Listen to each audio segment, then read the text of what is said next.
This is video number 2 of 3 of our Dark Canyon, Beef Basin, Fable Canyon series.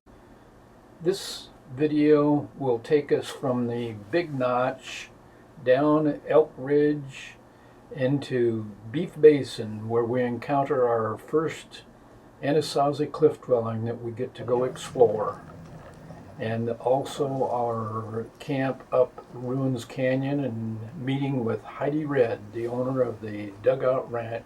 As a rule of thumb, riding this slip rock country, if the rock is white or red, your horse has pretty good traction on it.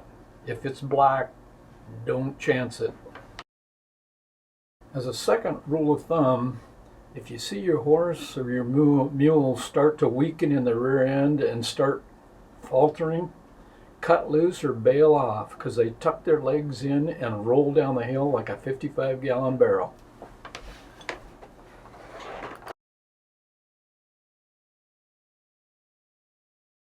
This is a Utah ride that Jim Klein and I, Jerry Vinker, did in second and third week of May 1995. We rode from Bears Ears all the way down through the Dark Canyon, and then back up and over the top to Beef Basin, then up Fable Canyon, from Fable Canyon up to Moki Springs and to North Long Point, and then back up to the Elk Ridge and back home. Well, as you can see down in the corner, we rode about 117 miles in some beautiful country. We're at the place called Big Notch, and that must be what this is all about right here. I'll tell you, this is a real hole in the ground here. Falls right straight off. A place called Big Notch. That must be what this is all about right here. Yep.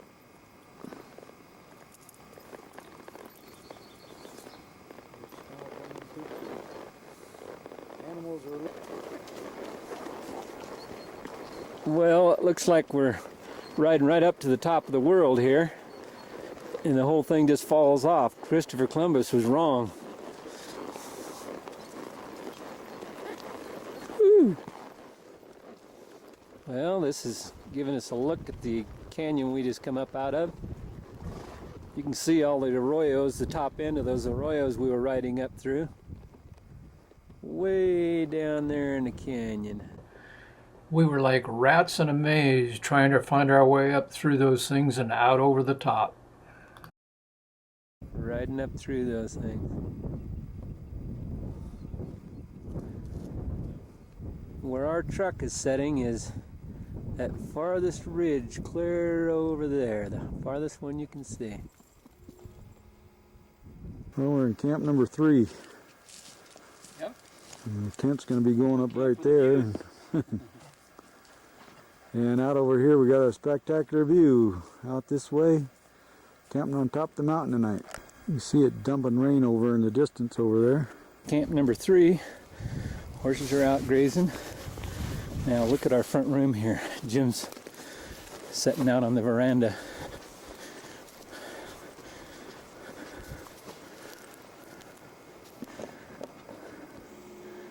Here's James. This camp was just off of Elk Ridge, looking due east.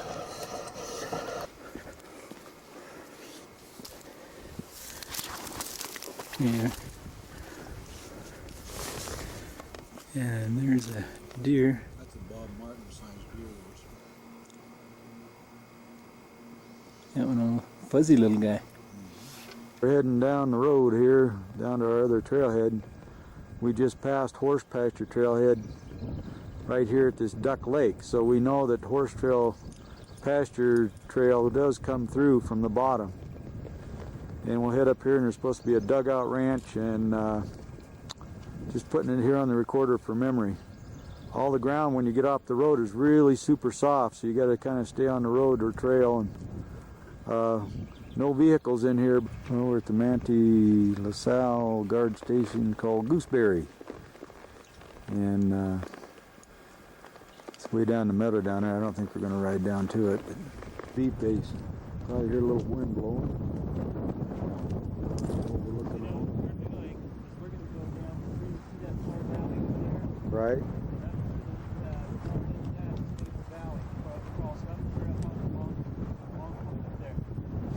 Point it out for the camera so that people can see. See the green spot? That's and then hopefully drop down the other side. We're at our junction with the Beef Basin, 12 miles, road number 93. And out in here, in the far distance, you can see out in Canyonland. Now this is looking down into Canyonlands National Monument. You can see it almost looks like Monument Valley out there. Manti La Salle Mountains off in the background. This is looking down into Beef Basin and Fable Valley. Crawls up over to the far left. Beef Basin's all down in here. You can see the big green area down in between those mountains there. And all up in these mountains, all around that Beef Basin, are abandoned cliff dwellings and ruins. Well, we'll give you another view of the Canyonlands down a little closer to the bottom. In the days of old, the cowboys used to carry dynamite in their saddlebags, and they would blast these trails. This is a shortcut down into Beef Basin. They blasted with dynamite for the cattle to go down into Beef Basin. Well, we're down in Beef Basin, and here's heading out this road here. You can see that it's a lot of grays. We're going to head across this flat, and there's a big corral out here someplace. We're going to put a shoe back on the mule, Jerry's mule. And the horse feed out in here is just really lush. And boy, these two are enjoying every little mouthful they can get a hold of. Boy, this is a neat feeling. It just gives you the true spirit of the West. It's just so beautiful down here, even though there is a road here and they do allow mechanized vehicles. Well, it's our first sighting of a cave dwelling. And bring it in close for you here so you can see it. We'll be going up close to it too later on. When the lens cover's got sand in it. That should be. I had to unplug my lens cover here. But that's a cliff dwelling right up there, and we're going to go up. We're going to make camp down here at the bottom point of that ridge. Now the horse is in the way. Out in the canyon over here, hopefully we can find some water. And then we're going to walk right up that.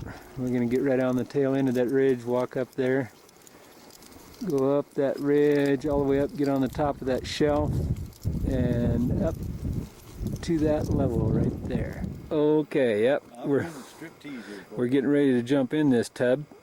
He got his long underwear on, hat's on the post. Here's the tank. And I'll show you the reason why we decided not to get in the tank. We had to filter our water out of this thing. Because here's a, looks like an elk. A head of an elk down in there. And so we decided, nah, we won't get in there. But since it's the only water around, we had to get water out of there. So we used my filter on it. But it is now becoming the bathtub. As you know, water's pretty priceless out here in the desert. And Jerry's working on his water filter here. Boy, that thing really works neat, Jerry. So anyway, this is the only water around, so we don't have any choice, deadhead or not. We're going to fill our water container up here, maybe even have a little towel bath out of this little barrel here. We're not going to get in it though. Okay, reenactment here. We got all the water we wanted out of this tank. Dripping down for the water tank. And so we're going to come over here, we're going to take a big dive in this tank. Actually not, we're just going to take sponge bath. It's going to take about this much of a brush to get all the grimies off. Yeah. Yeah. Yeah, we got our scrub brush and our biodegradable soap. Well, this is the new improved James Klein. We're out doing our laundry right now, as you can see. Hats on the post, long underwear, no brown spot no more. We got them all cleaned up. About 10 minutes. 10 minutes with a stiff Brussels, and we got socks and underwear clean.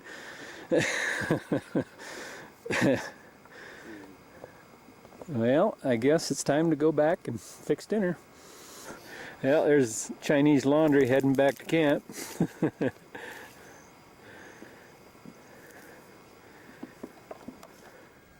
Jerry's down putting the shoe on Emmy Lou, fitting it to her. We had her bath and we're all bunked out here. Well, I'm not sure how much of this you can see, but as you can tell, since we're here in the Indian country, we decided to do it Indian style. We built a fire up against the rocks. James says he's just a little too warm sitting right there, so we'll probably have to move back. No, feels good. And listen to these desert frogs.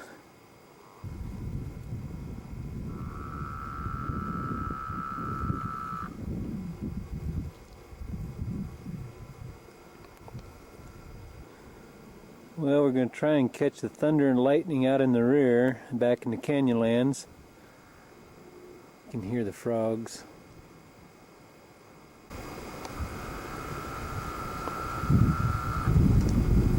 Wow. There goes another one. Lightning on one side. And the frogs are singing us to us here in the amphitheater. Come back around, have a look at our little living room. And up here we got the moon shining on us. A little bit ago we had clouds racing by it. Yeah, Jim just went out and caught his horses. He was busy getting ready here and forgot to tie him up, and they took off on him. Here comes the mule following back now. They decided they were going to go home. Yeah. Well, we're getting ready here. We're going to just tie the horses and mules up to the tree. Then we're going to try scaling this and get up to the cliff dwellings. God, it's just kind of amazing just looking around here. But I think we're probably going to try going up the back side here where there's the most trees and stuff. Most likely to get up there. They used to build these cliff dwellings up there and then throw rope ladders down. And that's why they built them up, to protect themselves. Here comes the lost mule. Oh, Jerry's down here trying to find a way up. A little bit of wind blowing. Yeah. Not ready for video. Didn't comb your hair, huh? Well, we've made it this far. We come right up over the edge there. And you can kind of see where we came from. Clear over the top of that divide. Up over the top of Elk Ridge, over the top of the Manti-LaSalle Mountains. And Cliff Dwelling is right around the corner here. And then Red Rock. It's clear up on top of the mountain. They got their own little swimming pool. And there's cat tracks in the mud inside of this pool. It's clear on the top of the mountain. And you can just see around the corner here a little bit. Yeah. Isn't that amazing? That's the home of the Anasazi Indians of 1,000 years ago. And then to get to their front door, they used to have a rope ladder that would hang down. We're going to have to see if we can climb up. And isn't that amazing?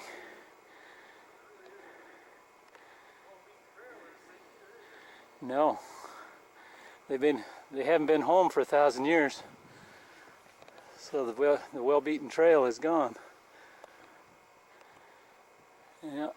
I think I'm going to try crawling right up through them sandstone. Hopefully they don't break off. Boy, they just had them a great spot. Now they had these sticks embedded right in that mortar. I will go inside and give you a little view here. Look at the hand holes and toe holes. Yeah. Probably thousands of times people have used them getting up there. Packing game and rocks and everything on their back to put that thing out there. Well, now Jim's going to scale the front door here. He's got a little more equipment than what I had. But it's just amazing to look at this thing, how they used wood headers in here. And they have not decayed a bit, it doesn't look like. I mean, they got to be 1,000 years old. And the mortar they put it together with, I mean, they chunked little rocks into the mortar all through it for some reason. I'm not sure why. Little pebbles. And then they got holes down low. I guess in case water or snow blows in, it will leak out. It appears they've got the master bedroom up there, and these sticks are sticking through it. I would guess probably for a ceiling or something on the inside. Either that or they use it to hang meat on and dry it. Look at the little tiny stone. Yeah. I guess these holes in the bottom are probably for drainage. But look at this. Oh man, 1,000 years ago. Some cracks in the wall, but not much for 1,000 years. Oh, look, they had a fire pit in here, a big fire pit. That's what this hole here is, the smoke. You can see where the smoke come out. And this whole thing used to be a fire pit over here, it looks like. And that's what the holes in the bottom are for. They're draft holes coming into the fire. And then I'll bet the fire, that made the smoke go right out the top. You can see where the smoke went up the face of the rock, then out the top. And that probably heated this whole rock area in here. Oh, and they got a room down underneath.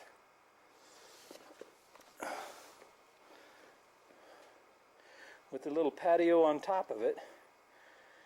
That's amazing. Somebody has broke a hole down through it, or they started a fire here is what they did and burned a hole down through it. And their little bedrooms are just little tiny holes. Got a hole in the bottom of it and an escape route through the top with sticks and stuff going out through the mortar to hold the ceiling. And then on top, that's the part that's decaying, is they probably had the sticks and then they had that clay, and they actually made a little veranda up here they could sit and watch out. And then they probably had everything lined with hides, so to make it comfortable inside their little bedroom areas.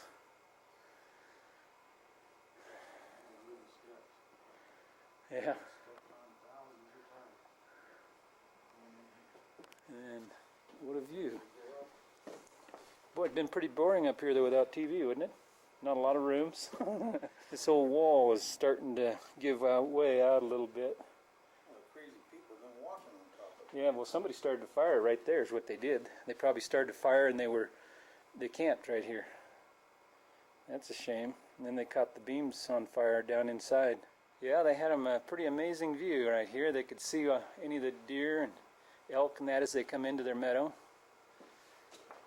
That must have been where they slept right there. Makes you wonder what all these little holes in the wall were for. To peek out through while their Indian enemies were shooting arrows at them or something. Now would come up here and take some of that copy on. Jim's getting reloaded here for bear. Ran out of film. Oh, that's something I gotta do. I gotta take some still shots of this.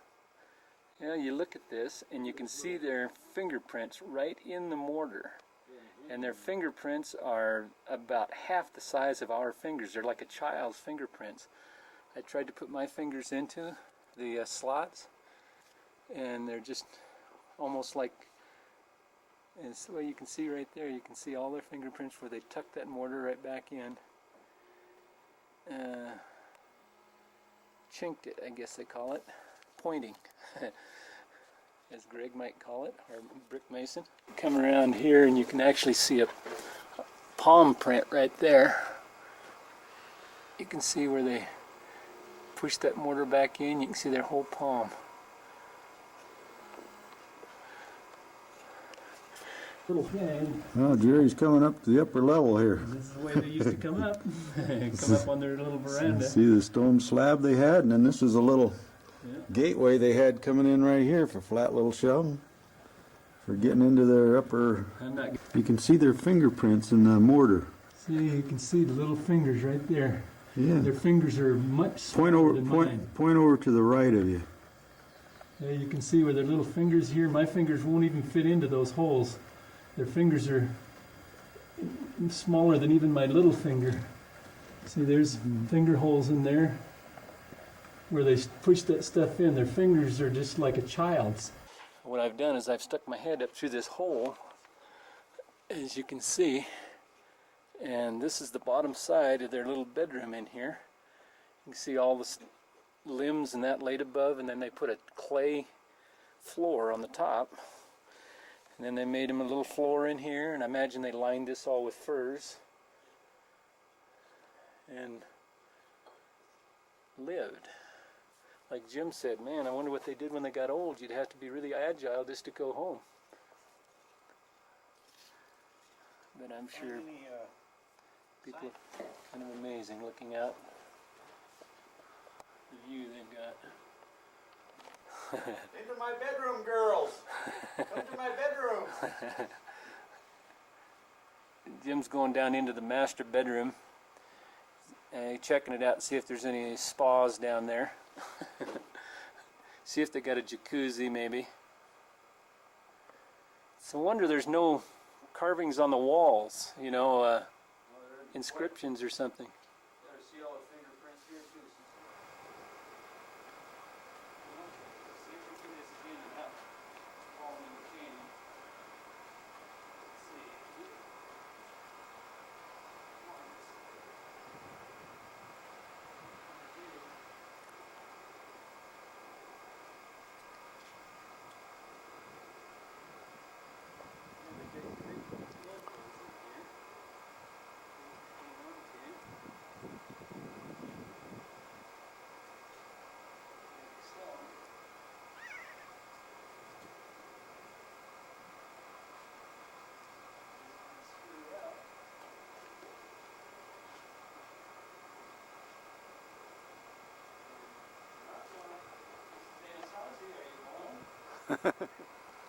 Quite a ways down. It's kind of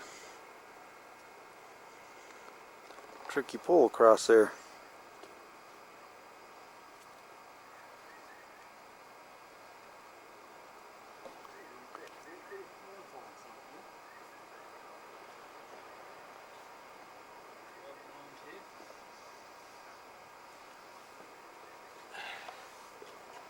Piece of cake. Well, one last look here before we leave.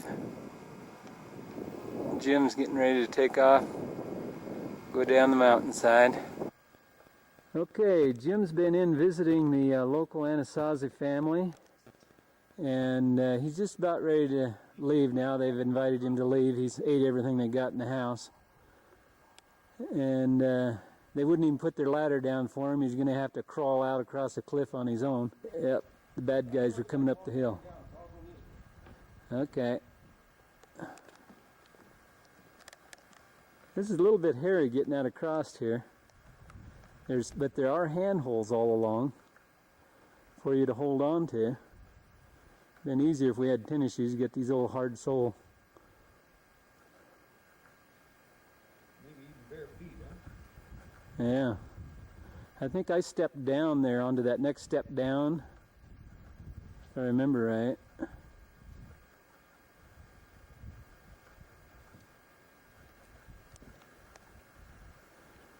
And it's no little distance down. I mean, it goes clear into a hole below. And then you just skeeter on out.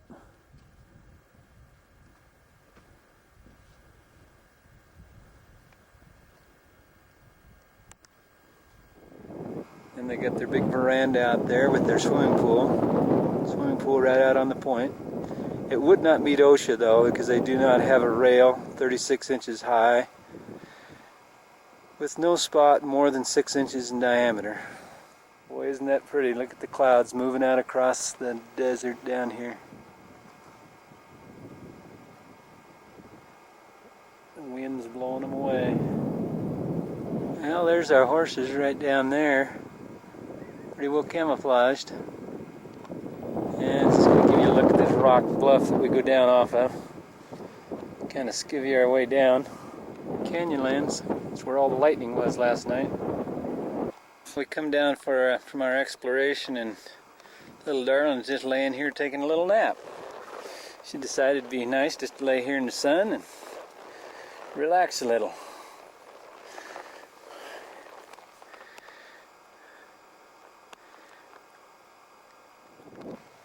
Well, it looks like we've found another small one, but it's probably a hunting camp or something for them, because it's just kind of underneath of a cliff, just more of a windbreak than anything. As you can see, it's just a little shelf under here. Probably these rocks here fell off years later. Probably more of just a, like I say, a hunting camp, or not anything very permanent. Is there anything in that hole back there? The little flower buds are just getting ready to come out on these cactuses. Just getting ready to bloom. Yeah. We've run into a lot of different species of cacti up here. We don't know their names, but very quite a contrast, huh? We have quite a few of these kind of cactus around here too. Don't know what they're called. These are some more ruins that we just ran into out in the flats. Yeah, here's another ruins we found. It's up close to a corrals we think we're going to stay at over tonight, but we might have company tonight. Jim's over here on the other side. We just come from up over in that direction.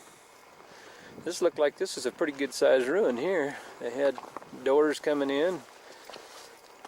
They started to mortar it, but was not completely mortared for some reason. Had a lot of rocks packed up here.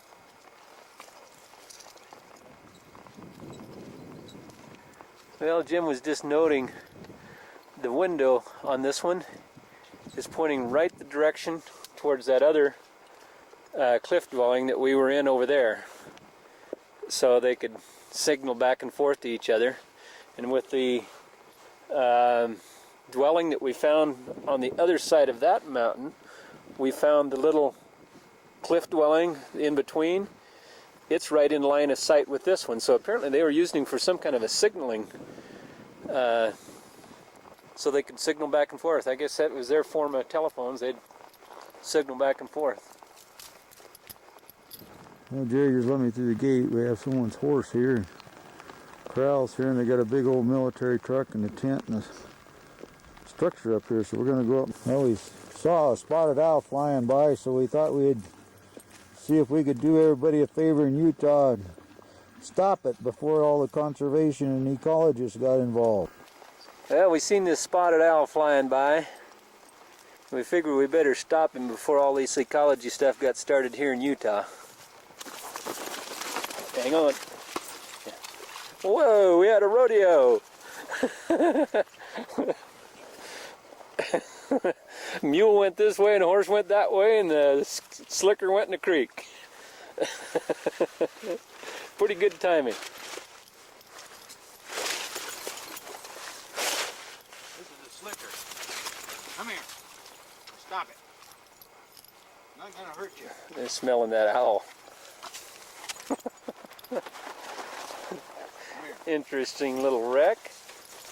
There, take that, owl. One hoof in the head. We'll get a little ways away here. This could get interesting. Get back a little where I can photo it a little better.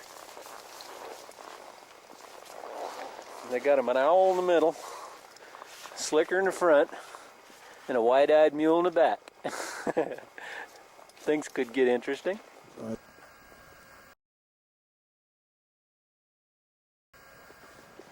This is part of the view that this family had.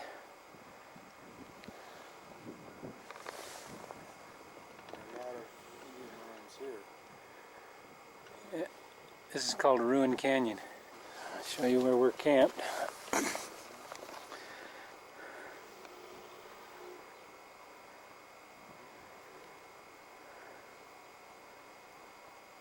And there's just lots of grass down there for them. They're loving it. Well, there's another one right over there. You can see the little square window on the hillside. We'll have to go over there and explore that one too. Again, this looks like one of the little one-man huts or a hunting camp. Place to stay in out of the wind.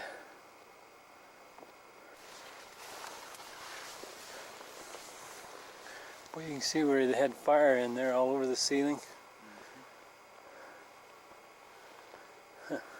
We couldn't get any dinner from that family across the canyon, so we're now over to knock on the door and see if this family of Anasazis are home. Well, again, nobody's home. Yeah, a little stick header across there.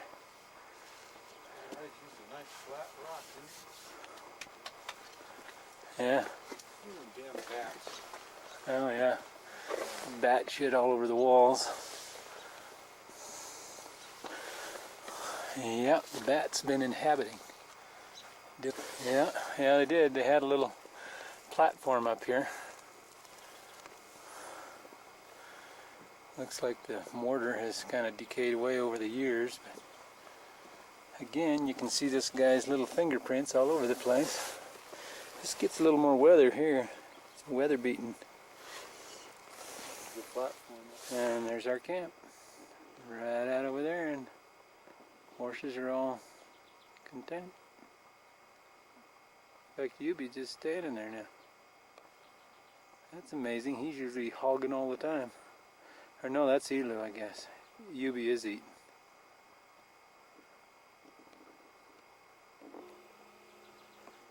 I think I found another one way up that canyon with my binocular. Going this morning, folks.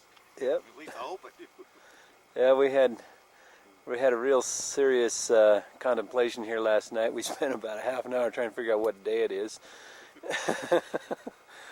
So we figured we're doing good. Must be a good vacation. But I think this is camp number 5. We're camped down the bottom of Beef Basin up what they call Ruins Canyon. And I had a great sleep last night, but Jim was rudely awakened by, you can see all the horse crap all around the tent on his side of the tent. Yubi proceeded to eat all the grass right around the tent and crap on the tent. And they're off down the arroyo down there having breakfast too.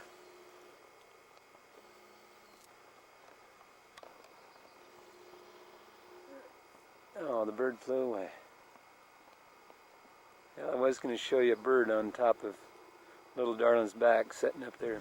Oops, I gotta get my focus. He's got a short tail. I didn't get to meet you folks. I'm Heather. Hi, Heather. How you doing? This is Dwayne. Dwayne Combs. Hi, Dwayne. I've worked here a couple of times. I see. Getting away from school That's great. Where do you go to school at? at Utah State in Logan. I see. Kissing on her. Yeah. Flowers. Well, I tell you, the mules, if you get really good ones, they're just great, you know. But if you get bad ones, wow. Yeah, I'm not much of the. Last time we were down I've here, had some bad experiences with we were mules. running the mule out of the You're working with them, just doing roundup. Yeah, we just. Yeah, that'd be a lot of fun. Just what was it? Your name was Dwayne and Heather. Heather. Yeah. Yeah, we met Bill. He almost made it in time for breakfast. I'm Bill. Well, that's right.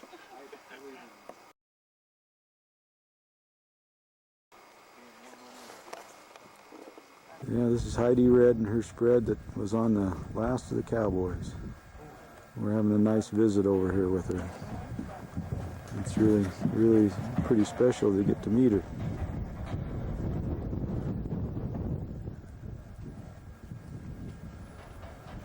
This is big old Bertha. Boy, this baby hauls a lot of horses and a lot of cattle. Look at the Helga all loaded down. Got all the horses in there and they're heading up canyon someplace. Well, we're Going to camp, back to headquarters. Back to headquarters. He's a nice fellow.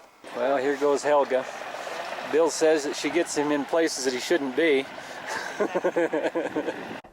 First time we seen Heidi Red, we were dropping down into Beef Basin, and she was riding a long-legged running quarter horse doing 090, chasing a heifer that had been left out over the winter that was hell-bent on staying another year. She passed our camp well after dark on a high lope. She must have roped that heifer and necked her up to a cedar someplace.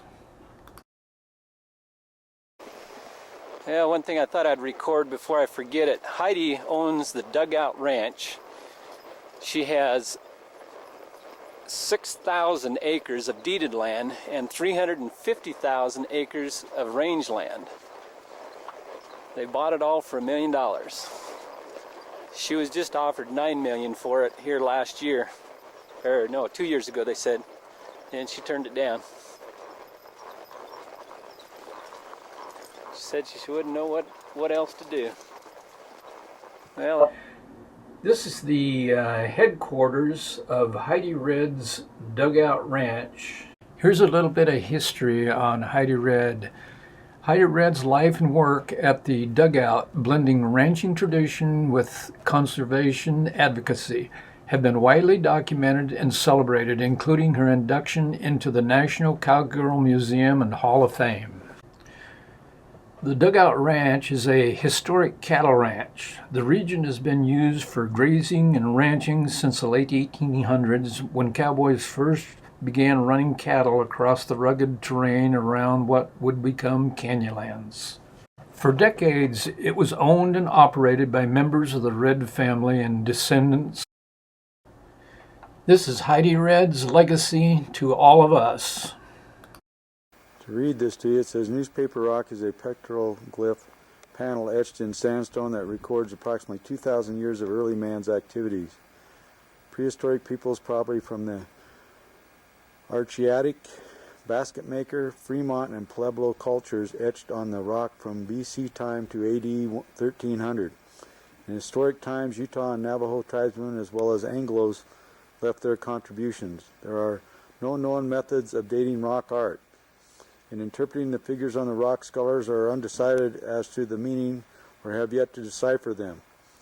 In Navajo, the rock is called Tese, T-S-E, Han, H-A-N-E, rock that tells a story. Unfortunately, we do not know if the figures represent storytelling, doodling, hunting magic, clan symbols, ancient graffiti, or something else. Without a true understanding of the petroglyphs, much is left for individual admiration and interpretation. Newspaper rock was designated a state historical monument in 1961. It is here for your enjoyment. Please continue to preserve it. Utah Parks and Recreation.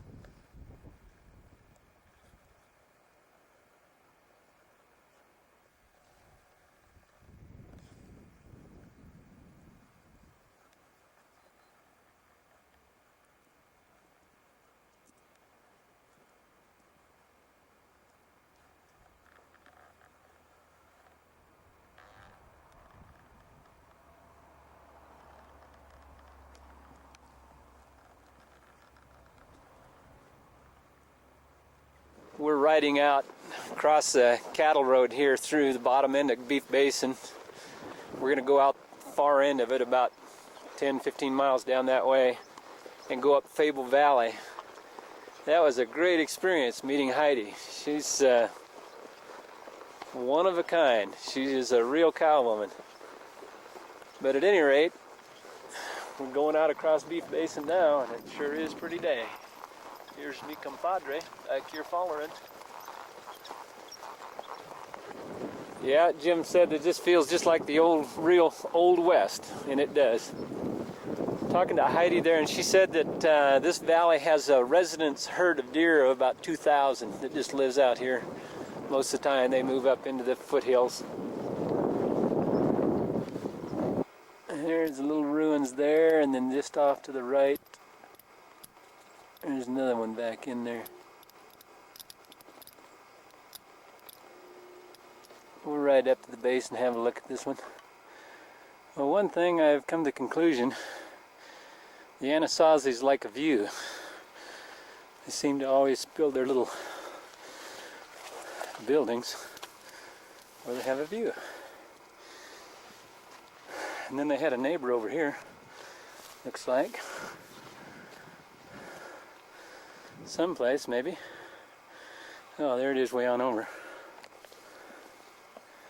Well, Heidi was saying that these that are piled up like this down here in the valley, they're farmers, are a little different time period. They're about 600 AD. Okay, well, I'll give you a little bit of an idea where we just came from this morning, clear back at the far end of this valley. And we've seen the ruins and that up in that valley. What we're going to do from here is we're going to take off, and you see that big old flat top buffalo hump right there. We're going to go this side of that, all the way up the canyon until you come to that camel's hump there. We're going to go around it on the left-hand side, and then we're going to wrap back around and go up what they call Fable Valley. It's supposed to be one of the prettiest valleys in the area. So we might spend a day or two there.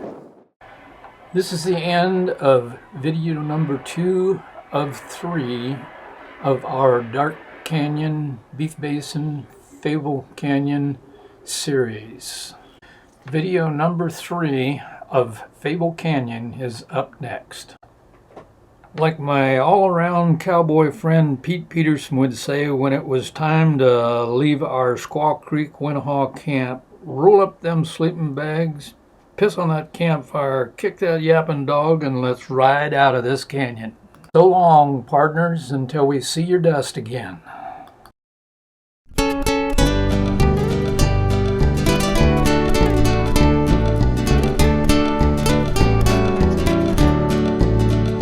I'm back in the saddle again. Yes, I'm back in the saddle again.